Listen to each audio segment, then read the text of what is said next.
An ordinary nanny, silenced by the elite, discovers a secret inside a luxurious mansion.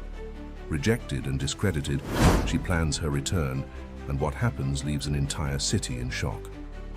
Lucy Anderson adjusted her simple uniform for the third time before ringing the doorbell of the imposing mansion on the Upper East Side, an exclusive neighborhood in New York City.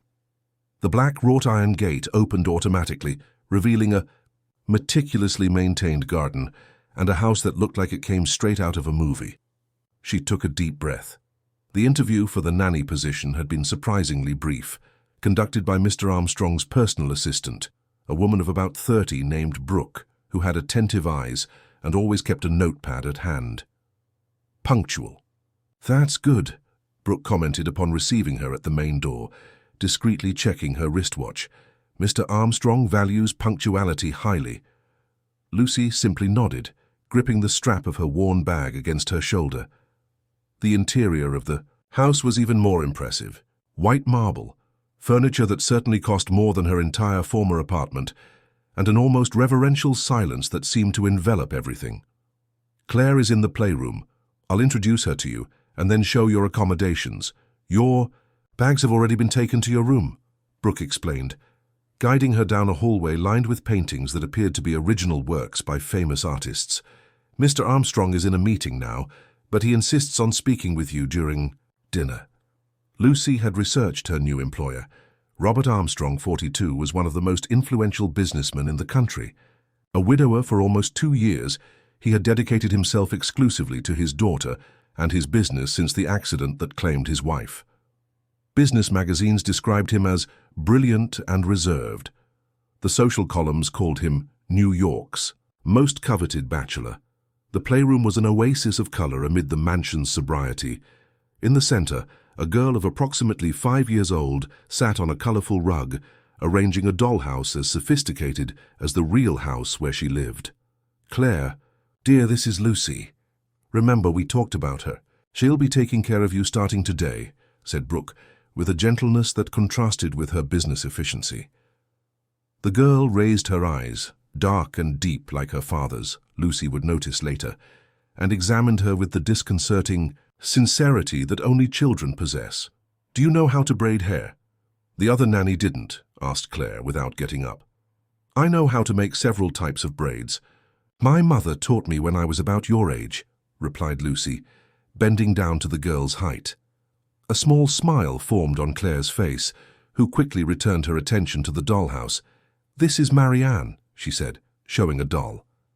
"She lives here alone because her family went on a trip." Brooke and Lucy exchanged a quick glance.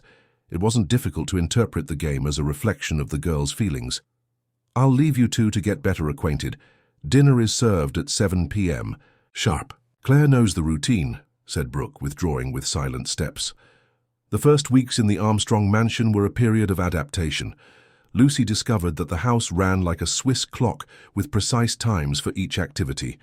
Claire woke, up at 7 a.m., had breakfast at 7:30, had private lessons in the morning, lunched at noon, rested, played, studied piano, had dinner with her father when he was home, and went to bed at 9 p.m. after a bath and a story. Robert Armstrong was exactly as the magazines described him, elegant, intelligent, and completely focused on work. Initially, his interactions with Lucy were limited to questions about Claire's development and brief thanks. Always formal, always distant, but invariably polite. It was during the third week that Lucy noticed the first change in the routine. Brooke entered the playroom where she was helping Claire with homework. "Lucy, Mr. Armstrong asks that you prepare Claire for a special lunch tomorrow. He will be bringing a guest." The news caused a small stir among the house staff. It was the first time since losing his wife that Robert was bringing someone to meet Claire. The guest arrived in a cloud of expensive perfume and studied laughter. Isabella Norton was the type of woman who attracted all eyes in any environment. Tall, elegant, with impeccably styled dark hair and discreet but visibly expensive jewelry. A socialite known in New York's elite circles, daughter of a diplomat, and granddaughter of an industrialist. "So you're the famous Claire. Your father talks so much about you," said Isabella, bending down to greet the girl who partially hid behind Lucy. "What adorable shyness. I'm sure we'll be great friends." The look that Isabella gave Lucy was brief but evaluative, as if cataloguing every detail of the nanny in seconds. "You must be the new helper. Robert mentioned he found someone very competent," she said, with a smile that didn't reach her eyes. "Lucy Anderson, ma'am. I've been taking care of Claire for almost a month." She responded politely. "Great, great. Well, let's not delay lunch, shall we?" "Robert detests delays," commented Isabella, taking Claire's hand and guiding her to the dining room as if she were already intimate with the house. That afternoon, after lunch, Lucy found Brooke in the kitchen, organizing the next week's schedule. "She seems intense," commented Lucy, while preparing a snack for Claire. Brooke looked up from her tablet. "Isabella Norton moves in the right circles. She met Mr. Armstrong at a charity event last month. Apparently she impressed him with her work at her family's cultural foundation." Claire seemed a bit uncomfortable. "It's natural. It's the first time he's brought someone to meet her. Give it time." But time only intensified Isabella's presence in the mansion.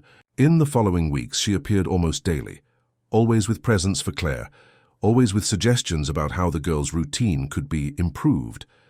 "I think Claire should start French lessons. At her age, I was already fluent," she commented during an afternoon tea, looking directly at Lucy. "And perhaps more physical activities, ballet maybe. What do you think, Robert?"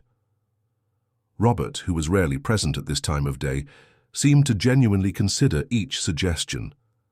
"Claire already has a pretty full schedule, but we can rearrange some things." Lucy noticed the subtle change in Claire's behavior. The girl, once talkative and curious, gradually became quieter when Isabella was around.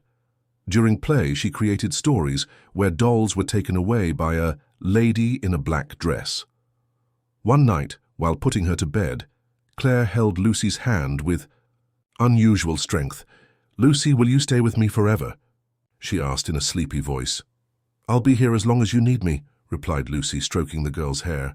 "She said she'll find someone else to take care of me. Someone better." A silent alarm sounded in Lucy's mind. "Who said that, Claire?" "But—" The girl had already fallen asleep, leaving the question hanging in the air like a shadow. The next morning, Lucy found Isabella in the living room, apparently waiting for Robert. She was alone, a rarity. "Good morning, Lucy. Is Claire awake yet?" she asked with that false cordiality that had become her trademark. "Not yet, ma'am. She took a while to fall asleep last night." Isabella adjusted an expensive bracelet on her wrist. "You know, I've been observing that perhaps her routine is a bit too permissive. Children need structure, clear boundaries." Lucy kept her face neutral, though her stomach had contracted. "Claire has a very well-established routine set by Mr. Armstrong and the specialists who have been with her since she was small." A cold smile formed on Isabella's perfectly painted lips. Of course, but things change, don't they? Families evolve, and I'm sure Robert values people who can adapt to these changes." The veiled threat hung in the air like poison. If this story interested you, don't forget to subscribe to our channel and hit like. Tell us what city you're watching from. We'll continue. Isabella Norton's presence in the Armstrong mansion grew like ivy on an old wall, slow, persistent, and increasingly difficult to remove. In just 2 months, she was already offering opinions on the house's decoration, weekly menus, and especially on Claire's education. Her visits, once spaced out, became part of the routine. Dinners, Sunday lunches, even unexpected appearances. During breakfast, always justified by some happy coincidence of passing through the area. Lucy observed everything with growing apprehension. It wasn't just the natural discomfort of seeing another woman occupying a space that had once belonged to Claire's deceased mother.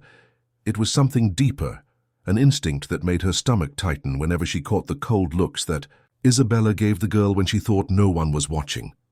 On a particularly hot day in February, while Claire was having a piano lesson on the lower floor, Lucy was organizing the girl's closet, separating clothes that had become too small.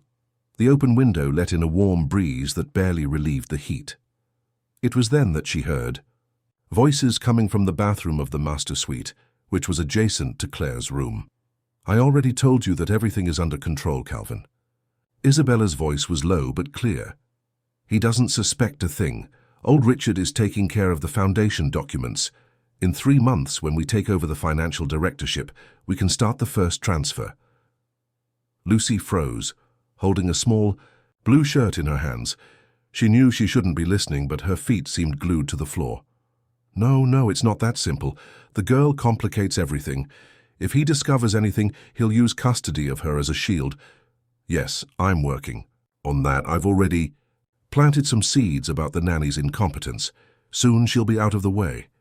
An interval of silence and then a low laugh, devoid of any warmth. The original plan continues. Marriage, access to the accounts, and then, well, you know. Quick divorce with a nice settlement. We just need patience, 6 months at most. Lucy felt her heart race. She quietly backed away, letting the shirt fall on the soft carpet. Her mind was working frantically as she returned to Claire's room, trying to process what she had just heard. It wasn't paranoia. Isabella really was plotting something. But who would believe her, and who was Calvin?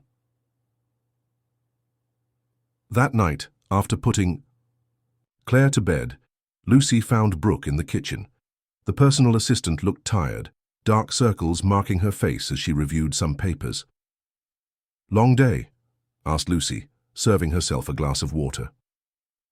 Brooke sighed. Isabella insisted on personally reviewing the contracts for the Foundation's next exhibition. Asked me to modify some clauses. I just finished now. She seems very involved in the business for someone who has known Mr. Armstrong for such a short time, Lucy ventured. A tired smile formed on Brooke's face.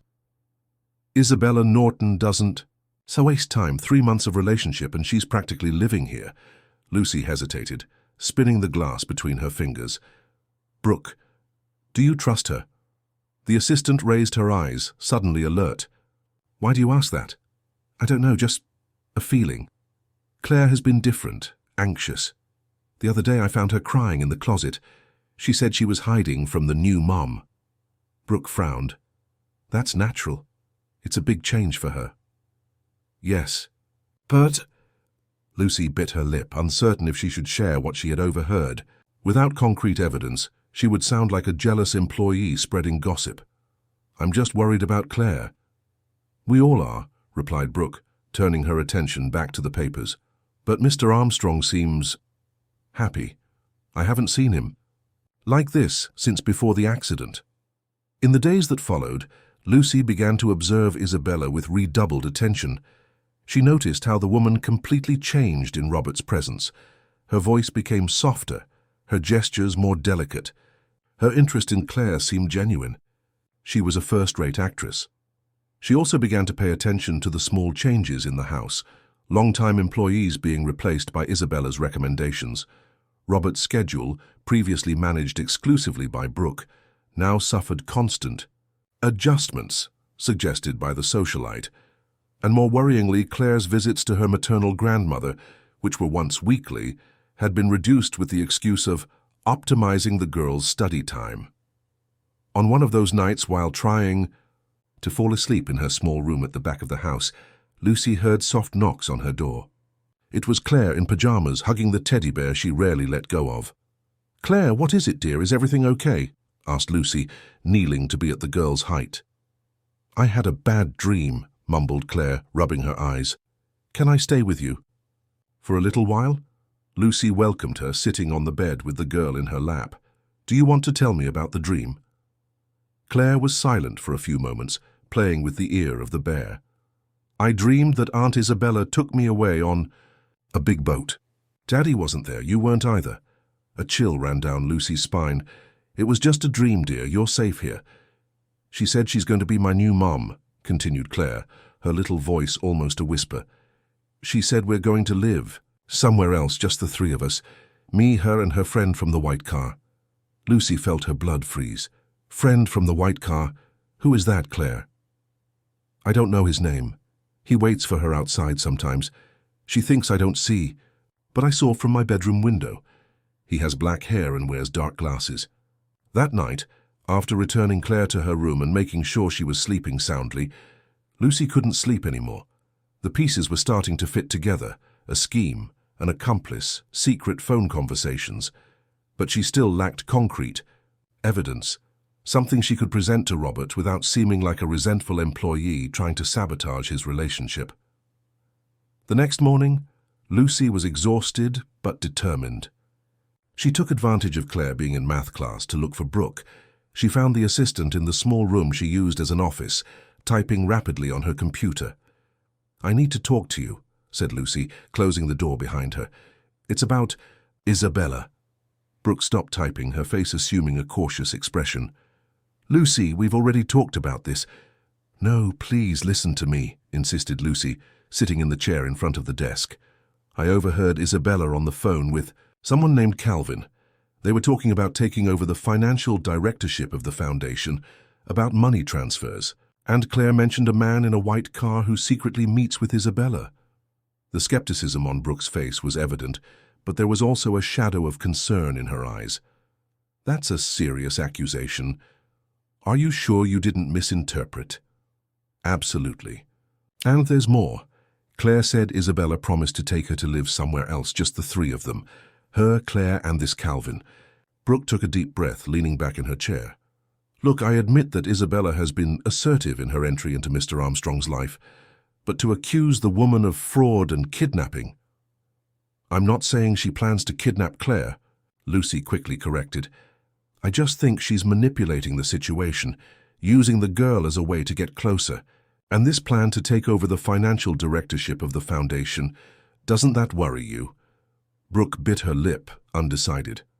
"I'll be more attentive, but without concrete evidence, we can't take this to Mr. Armstrong. He's involved. You know how it is." "Then let's get evidence," proposed Lucy, leaning forward. "You have access to his schedule, to the foundation's documents. I can observe Isabella, especially when she thinks she's alone with Claire." For a moment, Brooke seemed to consider the proposal. Then her phone rang. It was Robert, urgently requesting some documents. The conversation was interrupted, but Lucy knew she had planted a seed of doubt. What she didn't know was that Isabella was one step ahead. That same afternoon, while Lucy was supervising Claire in the mansion's pool, Isabella unexpectedly appeared, accompanied by Robert. Her smile was as sweet as honey, but her eyes were calculating.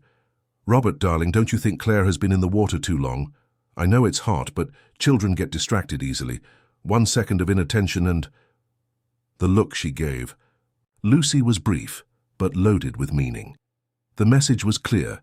The war had begun, and Isabella had no intention of losing. From that day on, Isabella intensified her subtle campaign against Lucy. Small comments about flaws in the nanny's supervision.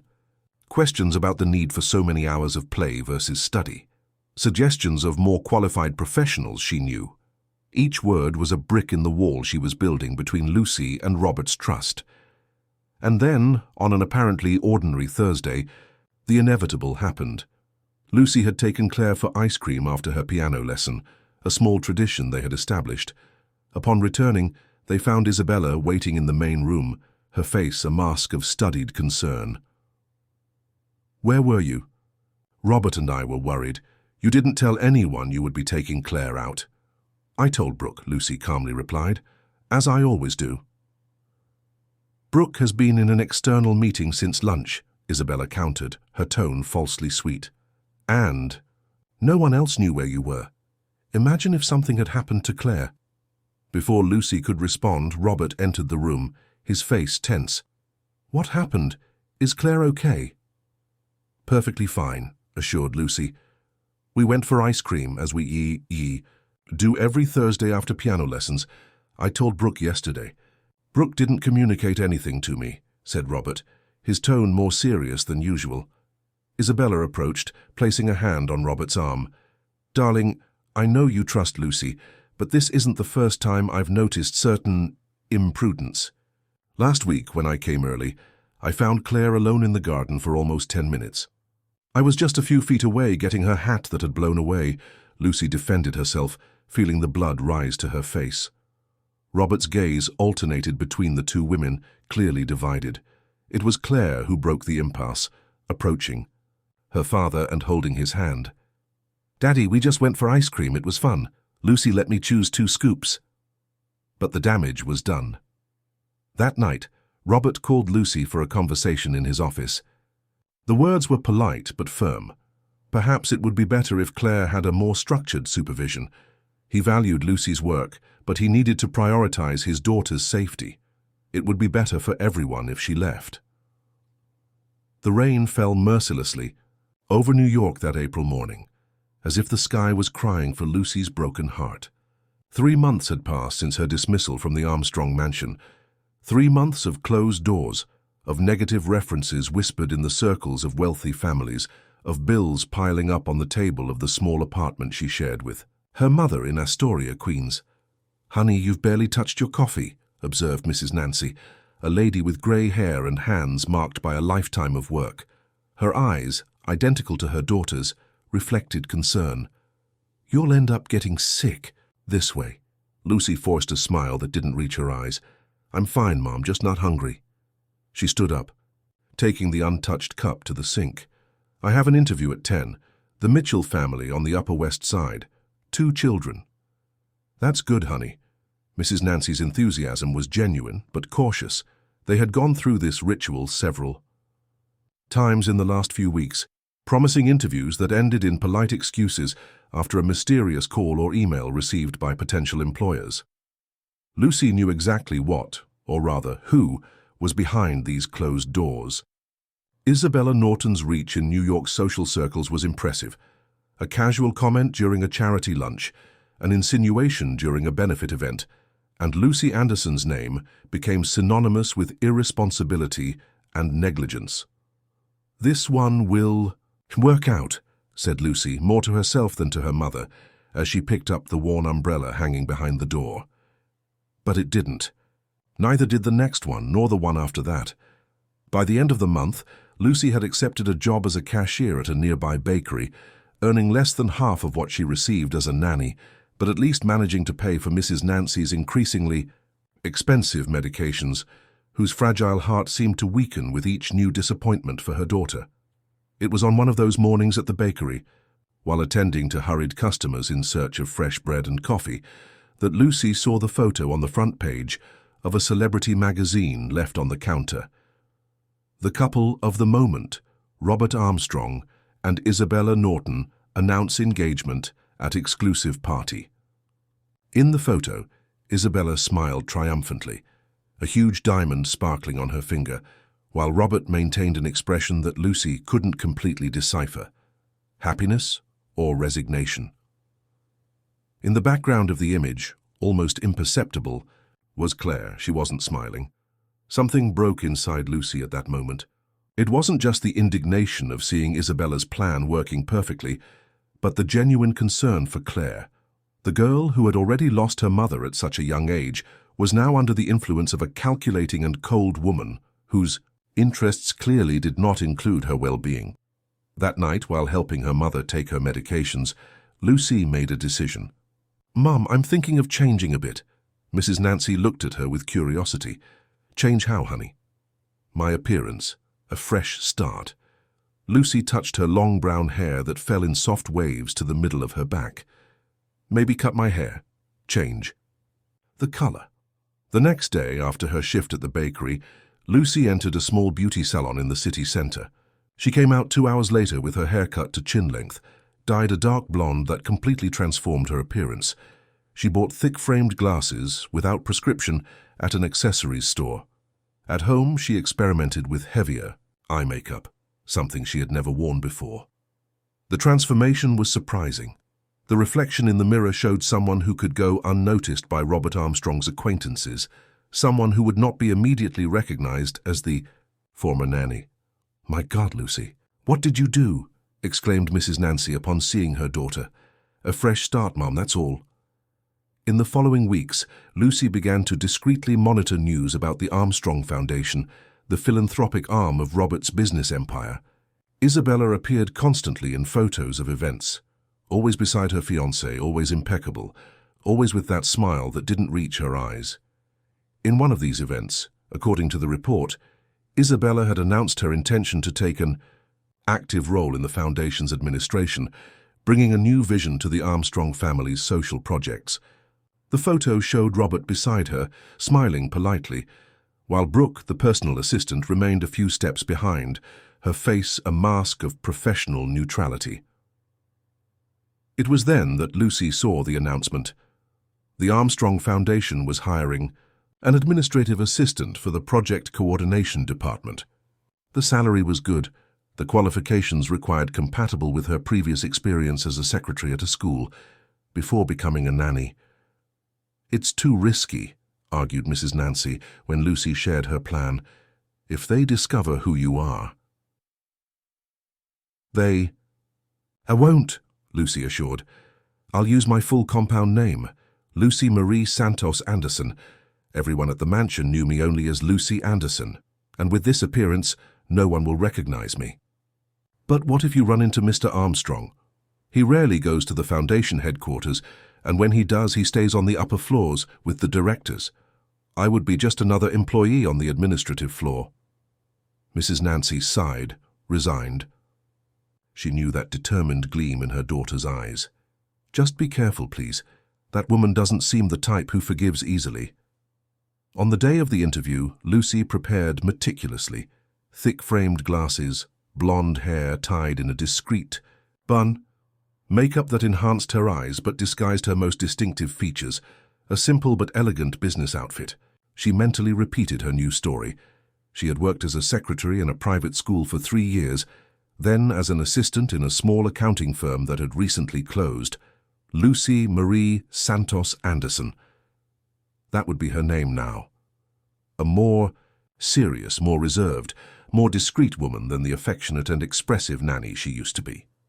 The Armstrong Foundation headquarters was located in a modern building on Fifth Avenue, glass walls reflecting the grey sky of that morning.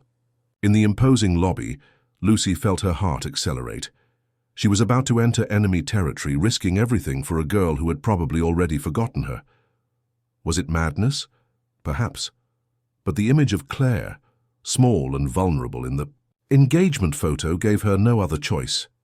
The interview was conducted by a middle-aged woman named Regina, human resources manager, who seemed genuinely impressed with Lucy's carefully prepared resume. "Your experience with organization and customer service is exactly what we're looking for," she commented, adjusting her glasses while reviewing the documents. "The job requires discretion and efficiency. We deal with sensitive information about projects and partners." "Discretion is my strong point," replied Lucy, keeping her voice in a lower tone than her natural one. At the end of the interview, Regina smiled, extending her hand. "Welcome to the Armstrong Foundation, Ms. Anderson. Can you start next Monday?" That weekend, Lucy could barely sleep. Part of her was terrified of what she was about to do, of the risks involved. Another part, however, felt an iron determination. It wasn't just about revenge against Isabella, although that element was certainly present, but about protecting Claire and, in a way, Robert Armstrong himself from a scheme that seemed increasingly elaborate. On Monday, at 8 a.m. sharp, Lucy Marie Santos Anderson passed through the revolving door of the Armstrong Foundation, a discreet folder under her arm, glasses firmly positioned on her face, hair impeccably arranged. In the elevator, she took a deep breath, trying to calm her racing heart.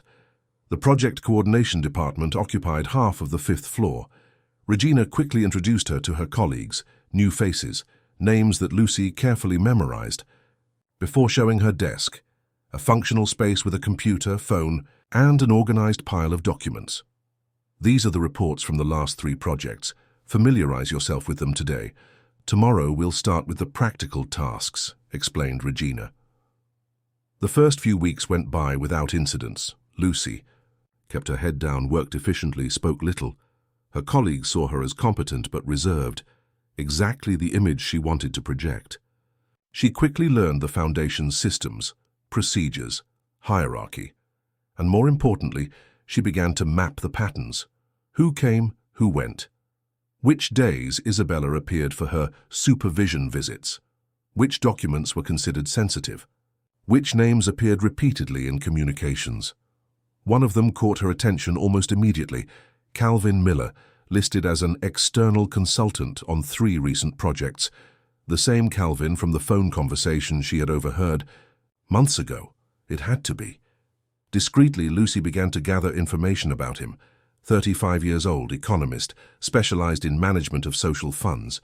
And, curiously, an old friend of the Norton family, according to a brief mention in an email exchanged between directors. In her first month, Lucy managed to avoid any direct encounter with Isabella.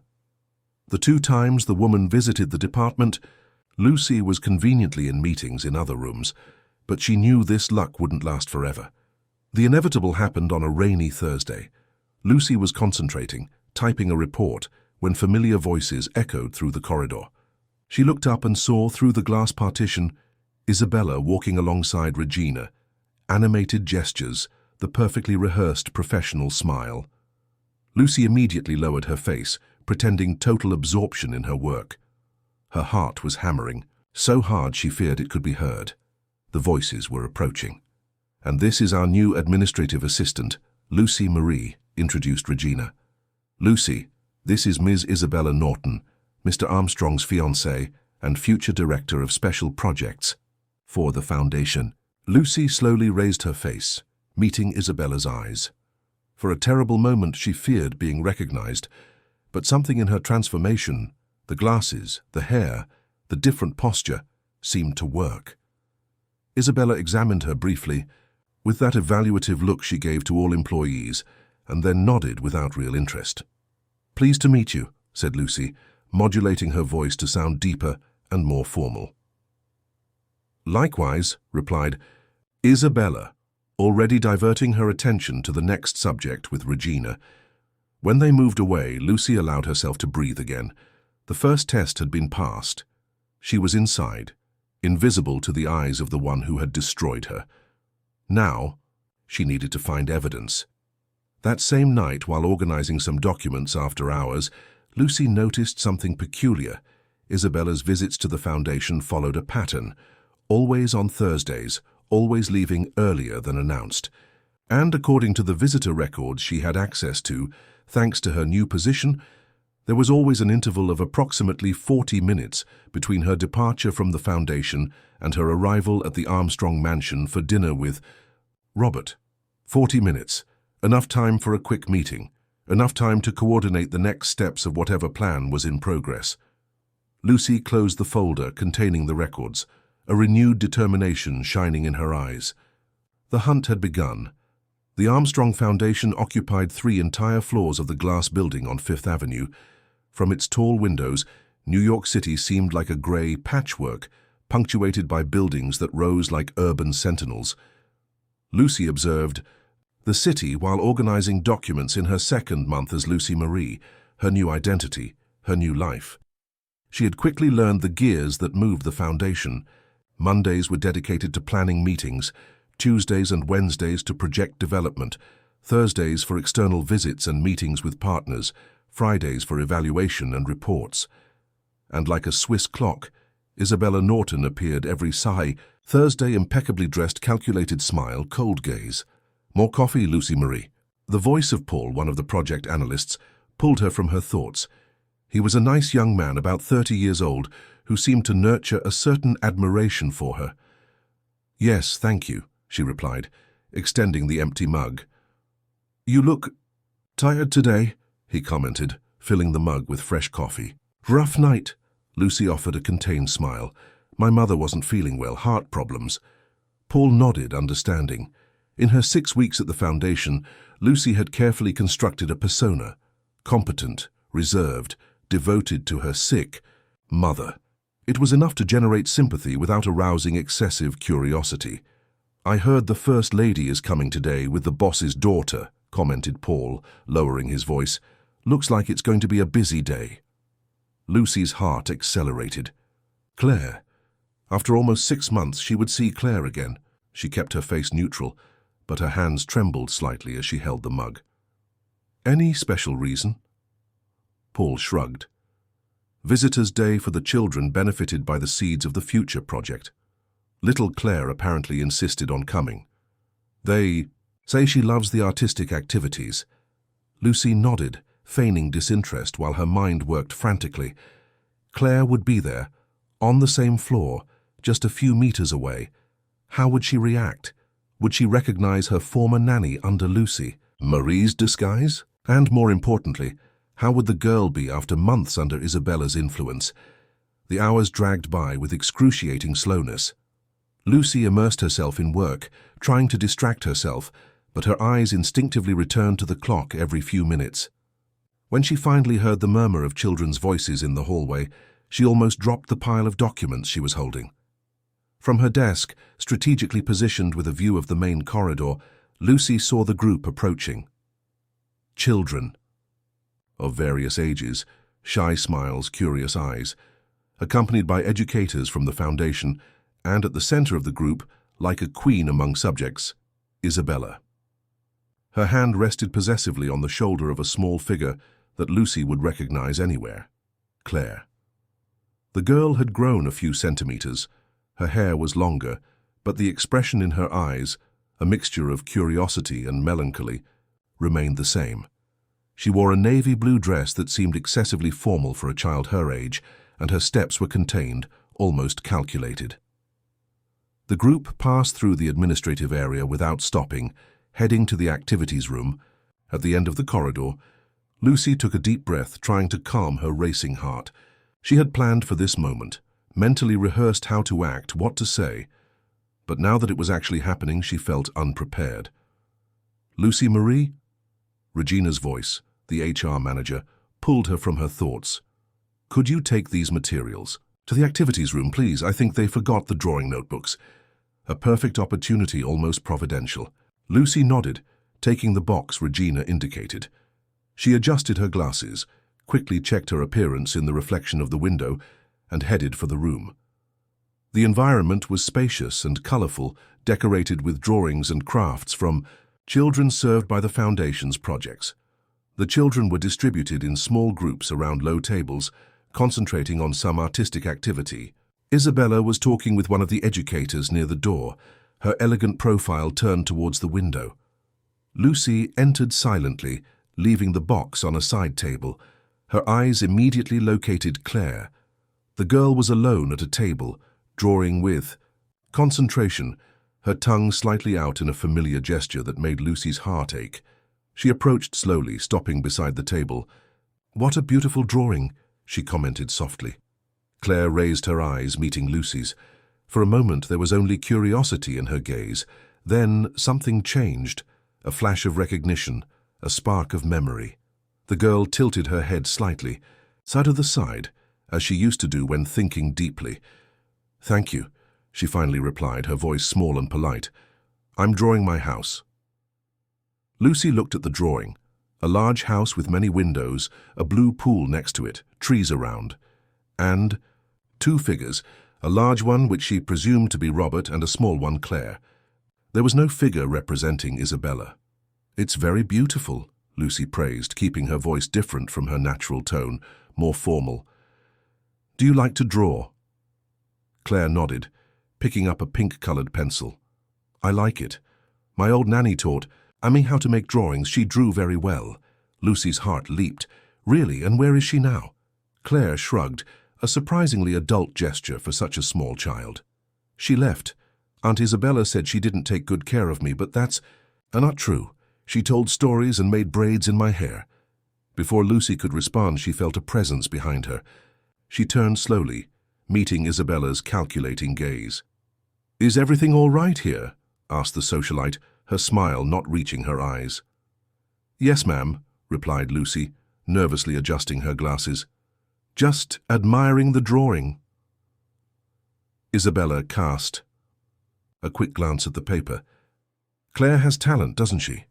We've been encouraging more intellectual activities lately. Less free time, more development." The way she said "free time," as if it was something despicable, made Lucy's stomach turn, but she kept her face neutral, nodding politely. "Excuse me, I need to get back to work," she said, moving away. As she left the room, she cast one last glance at Claire. The girl was observing her with that same thoughtful expression, as if trying to piece together a puzzle. That afternoon, while automatically typing reports, Lucy's mind was buzzing. Claire seemed physically well, But there was something in her eyes, a shadow that didn't exist before. And the absence of Isabella in her drawing spoke volumes about how the girl really felt about her future stepmother. Her phone rang, interrupting her thoughts. "Lucy Marie, can you come to my office, please?" asked Regina. "I need you to organize some documents for tomorrow's meeting." In the HR manager's office, Lucy found not only Regina but also a familiar figure that made her heart leap. Brooke, Robert's personal assistant. She seemed thinner, with visible dark circles under her, always alert eyes. "This is Lucy Marie, our new administrative assistant," introduced Regina. "Lucy, this is Brooke Campos, Mr. Armstrong's executive assistant." Brooke extended her hand, her grip firm and professional. Her eyes studied Lucy briefly, without showing any sign of recognition. "Pleased to meet you," said Brooke. "Regina speaks very highly of your work." "The pleasure is mine," replied Lucy, keeping her voice controlled. For the next 20 minutes, the three women discussed the organization of documents for an important board meeting. Lucy remained professional, taking notes, offering pertinent suggestions, always avoiding prolonged eye contact with Brooke. When the meeting ended, Regina was called to solve a problem in another department, leaving Lucy and Brooke alone in the office. "So, Lucy Marie," began Brooke, organizing some papers, "how has your experience at the foundation been so far?" "Very positive," replied Lucy, cautious. "It's a rewarding job." Brooke nodded, still not looking directly at her. "Have you met Ms. Norton, I imagine?" "Yes, briefly. She seems dedicated." And see, almost imperceptible smile appeared on Brooke's lips. "She is many things. Dedicated is an interesting word to use." There was a tense moment of silence. Lucy felt that Brooke was studying her, even without looking directly at her. Finally, the assistant spoke again, her voice so low that Lucy had to lean in to hear. "Your hair looked better long, you know." Lucy's blood froze. Brooke continued organizing papers as if she hadn't said anything extraordinary. When she raised her eyes, there was a gleam of recognition in them. "Don't worry," she murmured. "Your secret is safe with me, but we need to talk. Not here, not now." Brooke scribbled something on a piece of paper and discreetly slid it to Lucy. "My personal number. Text message only. No calls." Before Lucy could respond, Regina returned to the office, and the moment passed. But the paper burned in Lucy's pocket like a hot coal. That night in her small apartment, while Mrs. Nancy slept in the room next door, Lucy stared at the phone number. Brooke had recognized her. It was a risk, but also an opportunity. Brooke knew the inner workings of the Armstrong mansion, had access to information that Lucy would never get on her own, she decided. She typed a simple message: "Can we meet?" The response came almost immediately. "Tomorrow, coffee at the Strand bookstore, 7 p.m. The Strand, with its famous bookstore on the ground floor, was a few blocks from the foundation. It was a public place enough to be safe, but with discreet corners where a private conversation could happen without attracting attention. Lucy arrived 15 minutes before the agreed time, choosing a table away from the entrance with a view of the door. She ordered a coffee, more to occupy the table than out of desire to drink anything. Her stomach was too knotted for anything. Brooke arrived punctually, wearing a dark overcoat despite the mild heat of that autumn evening. She located Lucy immediately, heading to the table with determined steps. "I have to admit," she said, sitting down without ceremony, "I almost didn't recognize you. It was the eyes that gave you away, and the way you tilt your head when you're concentrating." Lucy allowed herself a small smile. "You were always observant." Part of the job. Brooke ordered an espresso when the waitress approached, and waited for her to move away before continuing. "What are you doing, Lucy? You know that if she discovers you—" "I need to know how Claire is," Lucy interrupted. "And I have reasons to believe that Isabella isn't who she appears to be." Brooke raised an eyebrow. "Tell me something I don't know. You suspect her?" A tired sigh escaped Brooke's lips. "At first I thought it was just my jealousy. Isabella arrived and suddenly my decisions began to be questioned, my access to Robert limited. But then I started to notice inconsistencies. Documents, modified after my approval, meetings rescheduled without my knowledge. And Claire, Brooke hesitated. Claire has changed. She's quieter, more contained, as if she's always walking on eggshells. Lucy's heart tightened. Do you know someone named Calvin Miller? Brooke's eyes widened slightly. The consultant. Yes, he started working on some projects recently. Isabella's personal recommendation. They've known each other for a long time, said Lucy, leaning forward. I overheard a phone conversation between them months ago, when I was still working at the mansion. They were talking about taking control of the foundation's finances, about money transfers. Brooke was silent for a moment, digesting the information. That would explain some things, she finally murmured. Last week, Robert signed an authorization to reallocate a significant amount to a new project. The document passed through me only briefly, when normally I would have to do a complete review. How much? 500,000. For a cultural revitalization project I'd never heard of before. Lucy felt a chill run down her spine. And where is that money now? Supposedly in a transitional account, awaiting the finalization of the project details. Brooke took a sip of her coffee, which had arrived silently. But I have limited access to that information now. Isabella convinced Robert to restructure the financial team. We need evidence, said Lucy, her mind working quickly. Something concrete that we can show to Robert. It won't be easy. He's blind. Or maybe just wanting to believe he's found someone again. After what happened to Hannah. Claire's mother. Brooke nodded.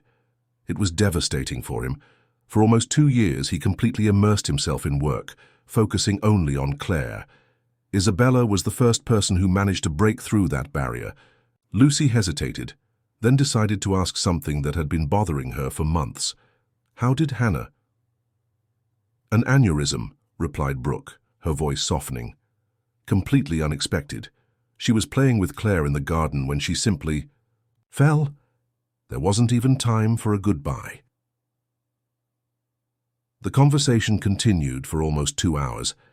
Brooke shared details about the current routine of the mansion, about the subtle changes Isabella had implemented, about how she had gradually distanced Robert from friends and family, always with plausible excuses. She's meticulous, observed Brooke. She never leaves obvious traces. She always has a reasonable explanation for everything. But now there are 2 of us watching, said Lucy, renewed determination in her voice, and I know exactly where to start. If this story interested you, don't forget to subscribe to our channel and hit like. Tell us what city you're watching from. We'll continue. Spring arrived in New York, bringing warmer days and occasionally blue skies between the constant pollution. For Lucy, now in her 3rd month at the Armstrong Foundation, the change of season also brought a growing sense of urgency. Time was running out, and each passing day meant Isabella was closer to her goals. The reunion with Brooke had changed everything. Suddenly she wasn't alone in her investigation. They had established a discreet communication system, coded text messages, seemingly casual exchanges of documents that contained valuable information hidden among bureaucracies, sporadic meetings, in always different cafes. We need something concrete, said Brooke during one of these meetings, in a small cafe in Little Italy. Robert won't believe vague suspicions or coincidences. Lucy nodded, absent-mindedly stirring her green tea. What do we know so far? Brooke pulled a small notebook from her bag, discreetly flipping through it. Isabella redirects foundation resources to vaguely defined projects. Calvin Miller appears as a consultant in all of them, with fees significantly above market rate. The Thursday meetings that are supposedly with clients actually include unregistered meetings. And the financial transfers? I still don't have direct evidence, but there are indications. Documents with Robert's digital signatures at times when I know he was in meetings without computer access.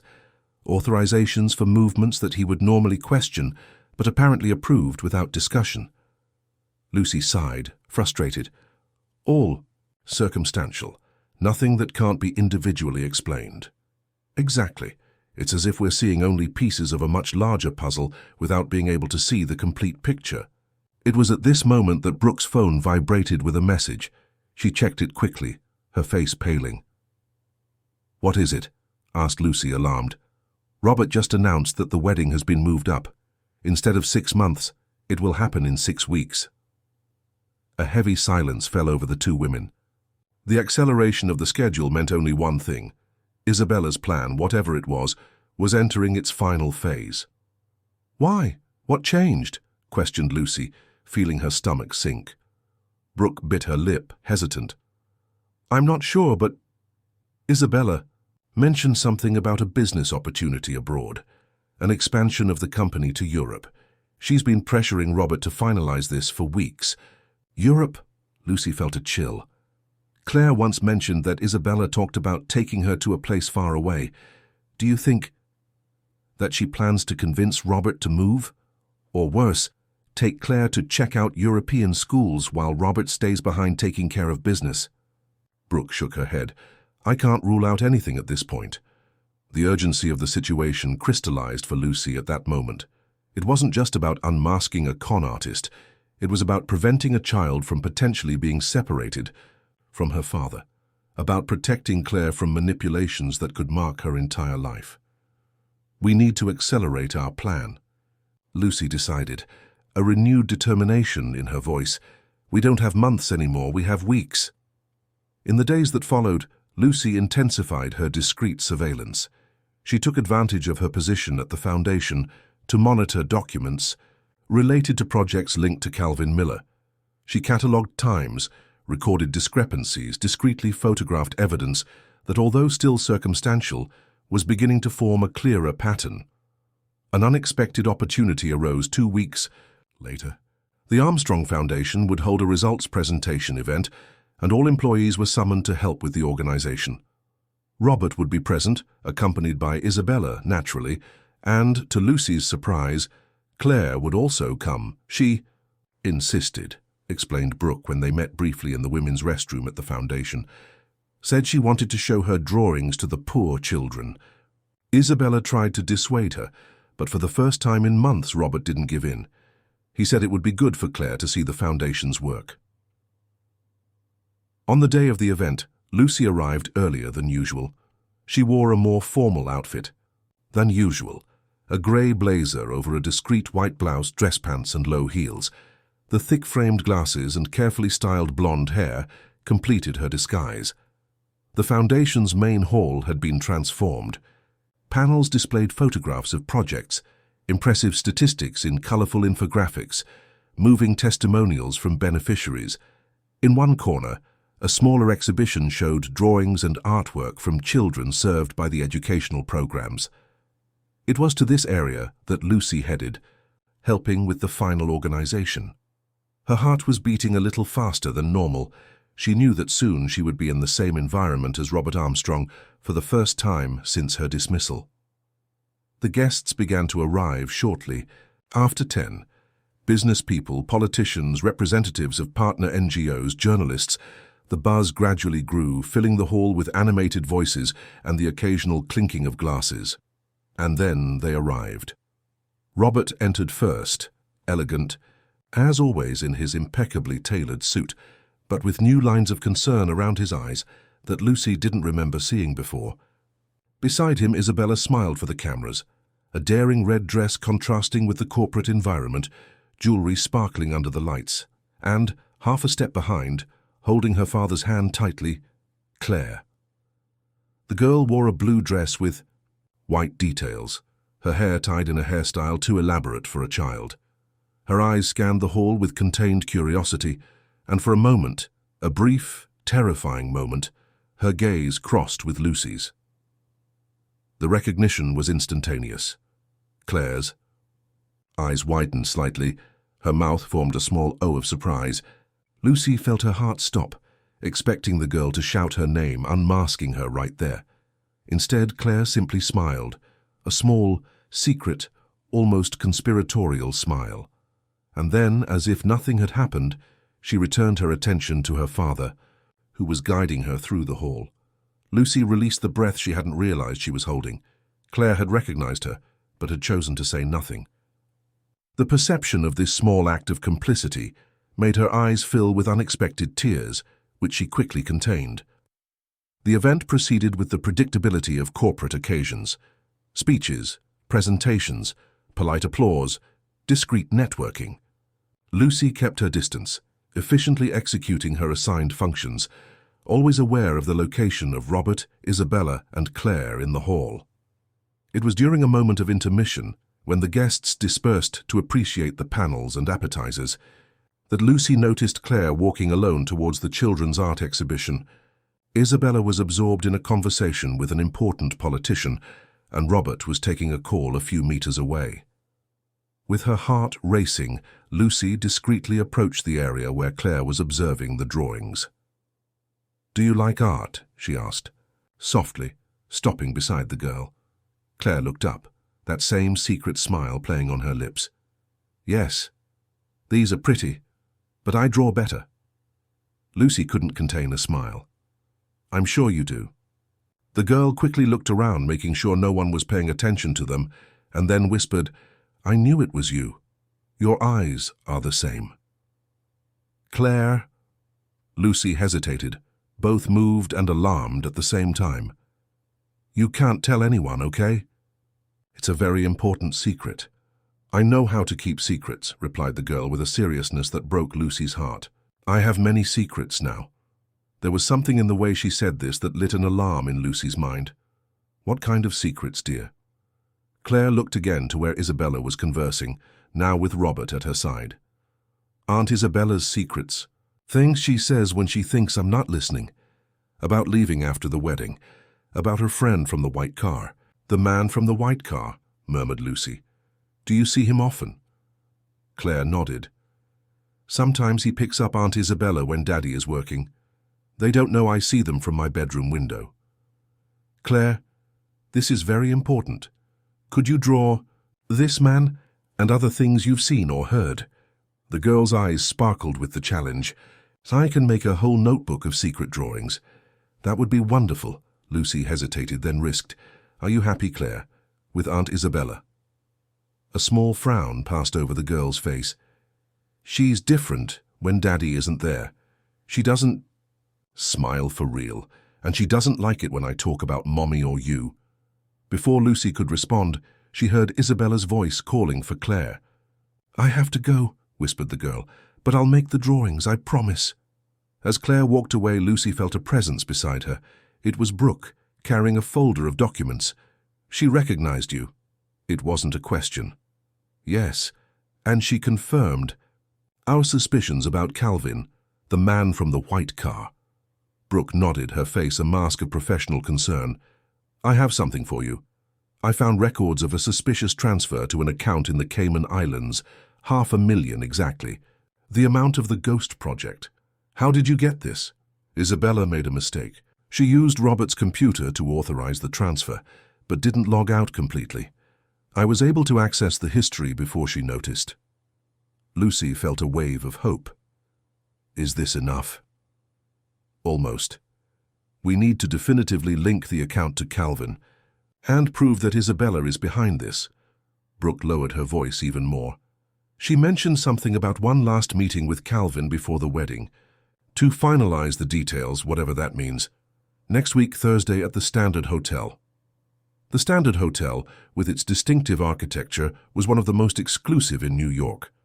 Located in the meatpacking district, it was known for its discretion with high-profile guests. "How are we going to get evidence there? We can't just walk in and spy on a private suite." A small smile appeared on Brooke's lips. "We don't need to. I have a contact in the hotel security. Owes me a favor. Can get images from the cameras in the lobby and restaurant." "Would it be enough?" "If we get photos of the two together, in a clearly secret meeting on the same day that another suspicious transfer occurs, maybe. Especially if combined with other elements we've already collected." Lucy nodded slowly. "And Claire mentioned she'll make drawings about what she's seen and heard. It may seem trivial, but her testimony, even in the form of a child's drawing, could be the human touch we need to make Robert really see the truth," completed Brooke. In the weeks that followed, Lucy and Brooke worked tirelessly, refining their plan, gathering more evidence, preparing for the inevitable confrontation. Through Brooke, Lucy received some drawings that Claire had secretly made, simple but revealing images. Isabella on the phone with an angry expression, a man with dark glasses in a white car, Isabella and the man holding hands with a childish caption that said "New Mom Plus, the guy from the white car." Most disturbing, however, was a drawing of a large boat, with Isabella, the mysterious man, and Claire on board, sailing away from a solitary figure on the beach, clearly Robert. The caption for this one simply said, "Secret trip after the wedding." "This is more than a financial scam," murmured Lucy, observing the drawings spread out on the table of her small apartment. She really plans to take Claire. Brooke, sitting beside her, nodded gravely. "The question is, will Robert believe us in time?" The decisive Thursday arrived with a grey sky and threat of rain, typical of New York, even in spring. As planned, Brooke was discreetly positioned in the lobby of the Standard Hotel, pretending to be an executive waiting for a client. Her contact in security had confirmed the reservation of a table in the rooftop restaurant under the name of Calvin Miller for that afternoon. Lucy, in turn, monitored the Foundation's financial systems from her terminal at the company. The temporary password that Brooke had obtained gave her limited access, but enough to detect any irregular movement. At 3:43 p.m., exactly as predicted, a transfer authorization appeared in the system. $300,000, destined for a cultural viability consultation for a new European project. The document contained Robert's digital signature. Impossible, considering that he was in the middle of a video conference with Japanese investors at that exact moment, as Brooke had confirmed. Lucy discreetly photographed the screen, sending the images to Brooke via a secure application. At 4:17 p.m., she received the response, a series of photos from the hotel restaurant. In one of them, Isabella and a man of approximately 35 years, dark hair and sunglasses hanging on his shirt, were sitting at a secluded table. Their heads were close in intense conversation. In another photo, more devastating, their hands were intertwined on the table. And then the final piece of the puzzle, a blurred image captured from a strange angle, but still identifiable, showed the two in a brief but unmistakable kiss. The evidence was complete. The fraudulent transfer, the secret meeting, the clandestine relationship, all documented. Added to Claire's drawings and the inconsistencies in the financial records they had collected over the months, they formed a case impossible to ignore. "And now?" asked Lucy in a quick message. Brooke's response was direct. "Tomorrow, Global Education Institute benefit event. Everyone will be there." The Global Education Institute was one of the most respected organizations in New York's philanthropic scene. Its annual charity dinner brought together the city's business, political, and social elite, the perfect setting for a confrontation that would change everything. That night, in her small apartment, Lucy faced her reflection in the mirror. The blonde hair, the glasses, the contained posture of Lucy Marie, a disguise that had served its purpose well but that now needed to be abandoned. Tomorrow, she would face Isabella not as the discreet administrative employee, but as who she truly was, the woman who had refused to allow an innocent child to be used in a cruel scheme. With steady hands, she began to remove the pins that held her hair. The Plaza Hotel in the heart of Central Park South was illuminated like a palace that night. Luxury cars paraded at the entrance, disembarking well-known figures from New York society, business people, politicians, celebrities, all gathered for the Global Education Institute's annual charity dinner. Flashes from photographers illuminated the arrival of each personality, while reporters whispered comments to discreetly positioned cameras. Lucy observed everything from a taxi parked across the street. Her heart was beating like an uneven drum, and her hands, firmly holding a black folder, were slightly damp. She had mentally rehearsed this moment dozens of times, but now that it was about to happen, she felt the weight of responsibility like never before. "Are you sure you want to?" "Get out here, ma'am," asked the taxi driver, looking dubiously at the intense movement. "Absolutely," replied Lucy, paying the fare. As she got out of the taxi, she adjusted the simple but elegant dress she had bought especially for the occasion, navy blue, classic. Cut. Nothing extravagant, but infinitely more sophisticated than anything Lucy Marie would wear. Her hair, now back to its natural brown thanks to a last-minute coloring, was loose, falling in soft waves over her shoulders. Without glasses, with makeup that enhanced her eyes, she felt strangely exposed and powerful at the same time. A text. Message illuminated her phone. They're at the main table, Isabella dazzling as always. Robert looks tired, Claire didn't come. All set. B. Brooke was already positioned inside the event, thanks to her access as Robert's assistant. Claire's absence was a surprise but didn't alter the plan. Perhaps it was better this way. What would happen that night wasn't something a child should witness. Lucy took a deep breath and walked towards the entrance. Her name wasn't on the guest list, obviously, but Brooke had assured that this wouldn't be a problem. As expected, upon approaching the reception, she saw a familiar face. Michael, she called discreetly. The security guard, a tall middle-aged man who had worked at the Armstrong mansion for years before Isabella convinced Robert to replace him, smiled upon recognizing her. Lucy. My God, it's been so long. Brooke said you'd come, but... He examined her from head to toe, clearly surprised by the transformation. Wow, you look different. A long story, she smiled. Can you get me inside? Michael nodded, guiding her through a side entrance, away from the gazes of photographers and the reception staff. Brooke explained the situation. Just be careful, okay? That woman is not to be messed with. Believe me, I know. The hotel's main ballroom was a spectacle of elegance. Crystal chandeliers hung from the high ceiling, tables impeccably decorated, with sophisticated floral arrangements, waiters circulating with champagne flutes and elaborate canapes. New York's elite conversed in small groups, polite laughter, and the tinkling of jewelry filling the environment. Lucy immediately located the main table, strategically positioned in the center of the ballroom. Robert Armstrong was seated next to Isabella, who wore a stunning red dress with a daring neckline and jewelry that certainly cost a fortune. Brooke was positioned discreetly a few tables ahead, observing everything with attentive eyes. For a moment, Lucy hesitated. She was about to cause a scandal that would reverberate throughout New York society, that would potentially ruin reputations and change lives forever. Was it fair? Was it necessary? Then she remembered Claire's drawings, the boat taking her away, the sad expression on the face of the father left behind. She remembered the suspicious transfers, the diverted money that could have helped so many needy people through the foundation's legitimate projects. She remembered Isabella's cold look when she thought no one was watching. Yes, it was necessary. It was fair. With determined steps, Lucy began to circulate through the ballroom, keeping to the shadows, observing the ideal moment. Dinner would be served soon, followed by the official speeches and the charity auction. She needed to act at the right moment, neither too early when she could be easily removed, nor too late when attention would be dispersed. A champagne flute appeared in front of her, offered by Brooke, who had discreetly approached.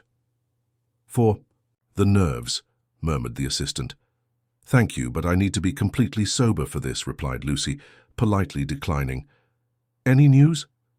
"Isabella seems restless. She's checked her phone about 10 times in the last 20 minutes. And Robert," Brooke hesitated. "He doesn't look good, Lucy. I've worked with him for years and I've never seen him so dull." Lucy looked towards the main table.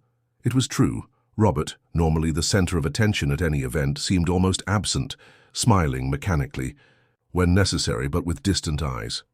"The wedding is in 2 weeks," continued Brooke. "If we're going to do something, it has to be now." At that moment, the president of the Global Education Institute took the small stage set up at the end of the ballroom. The buzz of conversations gradually decreased as he positioned himself at the microphone. "Ladies and gentlemen, it is with great pleasure that we begin our annual charity dinner." The opening speeches extended for almost 20 minutes, thanks to the sponsors, highlights of the projects carried out in the last year, ambitious projections for the future. During all this time, Lucy observed Isabella, who seemed increasingly impatient, checking the clock discreetly. Finally, the Institute's president announced, "And now, before we begin our dinner, I would like to invite to the stage one of our greatest supporters, a man whose generosity has transformed the lives of thousands of children, Mr. Robert Armstrong." Polite applause echoed through the ballroom as Robert stood up, adjusting his tie with an automatic gesture. As he headed to the stage, Lucy noticed Isabella taking her phone again, quickly typing a message. It was now. Robert began his speech, carefully prepared words about the importance of education, about the future of American children, about social responsibility. His voice, although firm, lacked the passion that Lucy remembered from her days at the mansion. Discreetly, she began to approach the stage, circling the tables, keeping to the shadows. Brooke, from the other side of the ballroom, did the same, following the agreed plan. "And that's why I'm pleased to announce that the Armstrong Foundation is doubling its annual contribution to the Global Education Institute," concluded Robert, provoking a new wave of applause. When he turned to leave the stage, the Institute's president stopped him with a gesture. "One moment, Robert. We can't let you go without your charming fiancée saying a few words. After all, she will soon officially be part of the Armstrong family and all its wonderful social projects." A forced smile appeared on Isabella's face, who clearly hadn't expected to be called. With studied grace, she stood up and walked towards the stage, her red dress standing out against the neutral background. "Thank you, Dr. Mitchell," she smiled, taking Robert's place at the microphone. "It's an honor to be here tonight, surrounded by people so committed to social transformation." While Isabella was speaking, Lucy gave the signal to Brooke, who immediately approached one of the audiovisual technicians positioned discreetly beside the stage. A few seconds later, the large screen behind Isabella, which until then showed the Institute's logo, suddenly changed. The image that appeared froze the entire ballroom. Isabella and Calvin Miller at the Standard Hotel restaurant, hands intertwined, faces close in unmistakable intimacy. Isabella stopped mid-sentence, turning to see what had caused the sudden silence. When her eyes found her own image on the screen, her face visibly paled even under her impeccable makeup. Before she could react, the image changed, now showing the two in a brief kiss, and then again, a sequence of financial documents, transfers, falsified signatures, all highlighted in accusatory red. A growing murmur ran through the ballroom. Robert, who had remained beside the stage, looked at the screen with an expression of shock and confusion. "What does this mean?" His voice sounded louder than he intended. It was then that Lucy took her final step, walking with determination to the center of the ballroom, close to the stage where everyone could see her. She spoke with a clear voice. "It means that your fiancé has a lover, Mr. Armstrong, and that together they were planning to divert millions from your foundation." Sepulchral silence fell over the ballroom. All eyes turned to Lucy, including Isabella's, who stared at her with a mixture of shock and hatred. "You!" hissed the socialite, sudden recognition in her eyes. "The nanny!" "Ex-nanny," Lucy calmly corrected, "fired on false accusations after I overheard you planning your scam on the phone." Robert looked from one to the other, completely stunned. "Lucy, is that you?" Before she could answer, the screen changed again, now showing Claire's drawings, the boat taking her away. Isabella. And the guy from the white car holding hands. The childish captions telling a story that no adult wanted to believe. "Your daughter saw everything, Mr. Armstrong," continued Lucy more softly now. "She knows that Isabella plans to take her away after the wedding. She tried to warn you in the way a child can." Robert picked up one of the drawings that Brooke had discreetly placed in his hands. His eyes filled with tears as he recognized his daughter's unmistakable strokes. "It's a lie," shouted Isabella, abandoning all pretense of elegance. "This woman is crazy. She was fired for negligence and now wants revenge." "The evidence is there, Isabella," intervened Brooke, approaching with a folder identical to the one Lucy was carrying. "Unauthorized bank transfers, forged signatures, your relationship with Calvin Miller, who, coincidentally, received almost $1 million in consultations in the last few months." The entire ballroom watched in shock as the drama unfolded. Some more discreet guests were already beginning to withdraw, while others couldn't take their eyes off the spectacle. "Robert, darling," tried Isabella, changing tactics, her voice suddenly trembling.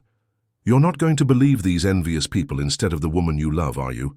All of this can be explained, I swear." But Robert was no longer looking at her. His eyes were fixed on Claire's drawings, especially the one showing the boat taking his daughter away. "You are going to take my daughter from me?" he asked, his voice dangerously low. Before Isabella could respond, the phone in her purse rang. In the tension of the moment, the sound seemed thunderous. Automatically, she picked it up, and the illuminated display revealed a name that everyone nearby could clearly see. Calvin. It was the final blow. Robert closed his eyes for a moment, as if absorbing the pain all at once. When he opened them again, there was a clarity that wasn't there before. "Security," he called with surprising calm. "Please escort Miss Norton out. Our engagement is over."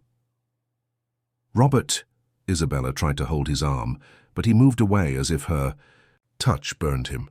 "And please," he continued, looking at Brooke, "call my lawyer. I want a complete audit of the foundation immediately." And Betty hesitated, looking at Lucy with a mixture of gratitude and something deeper. "Tell him I have some very serious accusations to file." Two security guards approached, positioning themselves beside Isabella, who finally seemed to realize the magnitude of her defeat.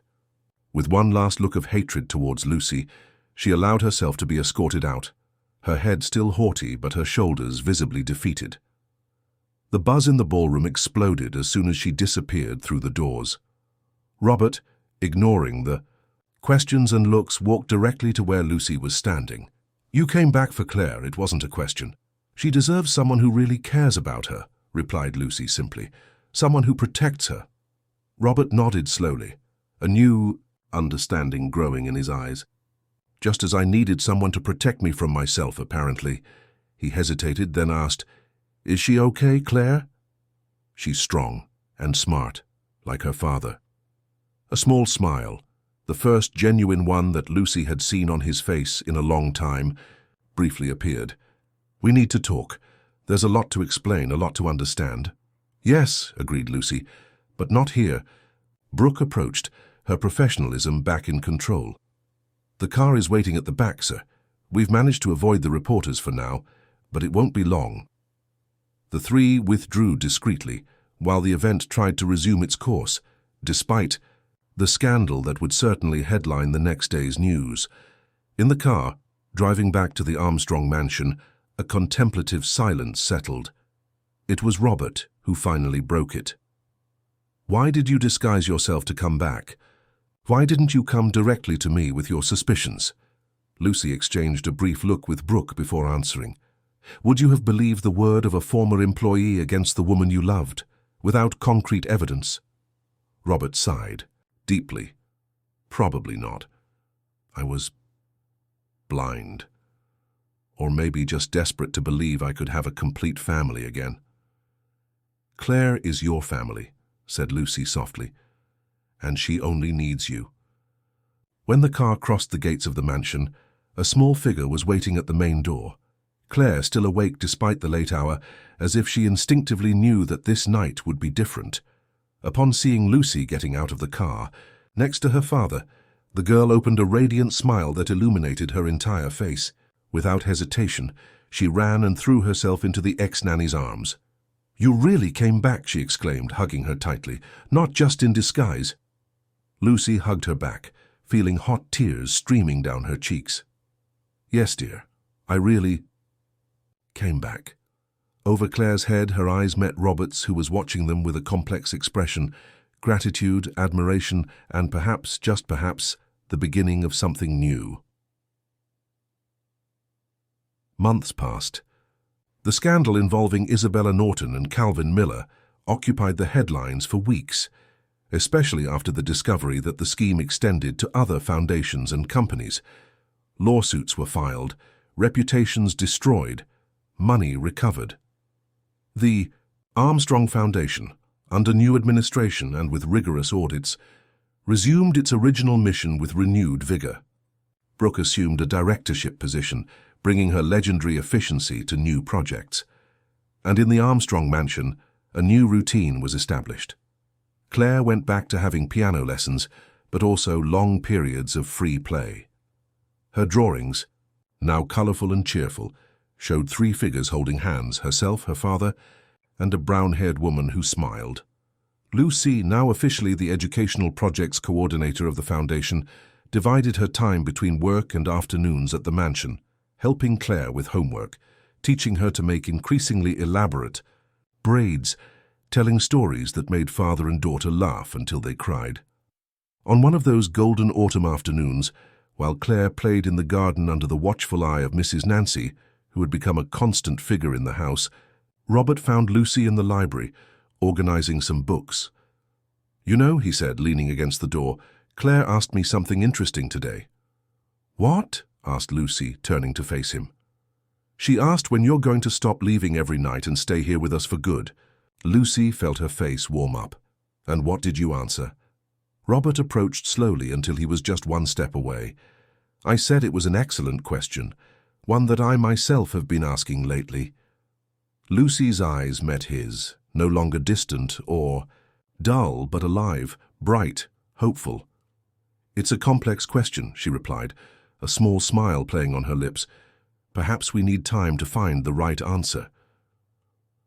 "Or perhaps," he said, reducing the distance between them even further, "the answer is simpler than we imagine." When their lips finally met, it was as if a circle was closing, not an ending but a beginning. The new story, written not with lies and manipulations, but with truth, trust, and a love that had grown slowly, tested by time and adversity. From the garden, Claire's crystalline laughter echoed like an approval, like a blessing. And in the New York sky, between the skyscrapers and pollution, a surprisingly clean piece of blue opened up, like a promise, like a future.